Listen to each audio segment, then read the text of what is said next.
দারুল কেরাত ইউকের প্রধান কেন্দ্রের সমাপনী ও পুরস্কার বিতরণী অনুষ্ঠান গতকাল সোমবার পূর্ব লন্ডনে দারুল হাদিস লতিফিয়ার কনফারেন্স হলে অনুষ্ঠিত হয়। মাদ্রাসার প্রিন্সিপাল ও প্রধান কেন্দ্রের নাজিম হজরত মাওলানা মোহাম্মদ হাসান চৌধুরী ফুলতলির সভাপতিত্বে কোর্সের সমাপনী পরীক্ষায় উত্তীর্ণ ৫৪ জন ছাত্রছাত্রীর মধ্যে সনদ ও পাগড়ি বিতরণ করা হয়। অনুষ্ঠানে প্রধান কেন্দ্রের সকল শিক্ষক, অভিভাবক ও ছাত্রছাত্রীরা উপস্থিত ছিলেন। অনুষ্ঠানে বিশেষ অতিথি হিসেবে উপস্থিত থেকে বক্তব্য রাখেন কাউন্সিলর সাইদ আহমেদ।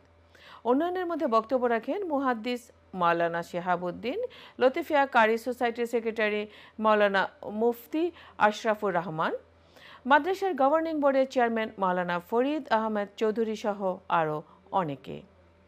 মাওলানা সৈয়দ মাহমুদ হোসেনের উপস্থাপনায় অন্যান্যের মধ্যে উপস্থিত ছিলেন মাওলানা আব্দুল আওয়াল হেলাল, মাওলানা মুজতবা হাসান চৌধুরী নোমান, মাওলানা ফয়সাল আহমেদ, কারি সুফিয়ান বিল্লাহ।